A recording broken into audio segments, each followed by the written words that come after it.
આજે ભારતીય જનતા પાર્ટીના અરવલ્લી જિલ્લાના પ્રમુખ તરીકેની જવાબદારી મળ્યા પછી મારો પોતાનો માદરી વતન એટલે કે મેઘરજ તાલુકાનો આજે મારો સન્માનનો કાર્યક્રમ હતો અને એની અંદર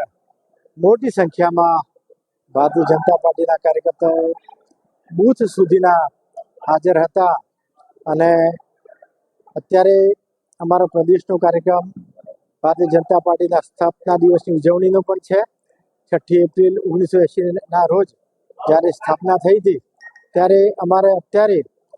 હર ઘર ભાજપનો ઝંડો લાગે તો એ પણ વાત કરવામાં આવી અને મોટી સંખ્યાની અંદર આજે કોંગ્રેસના એક પૂર્વ તાલુકા પંચાયતના સદસ્ય કાંતિભાઈ વણકર અને એમની સાથે લગભગ 25 કાર્યકર્તાઓ સાથે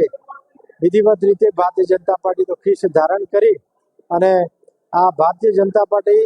વિકાસની રાજનીતિમાં જોડાવા માટે એમને પણ ખીસ ધારણ કરી અમારી સાથે જોડાયા છે. ત્યારે ભારતીય જનતા પાર્ટી વતી અમારા તાલુકાના બધા જ કાર્યકર્તાઓ એમને પણ આવકાર્યા છે અને આ રીતે મોટી સંખ્યામાં હાજર રહી અને આ અમે કાર્યક્રમ આજનો પૂર્ણ કર્યો છે.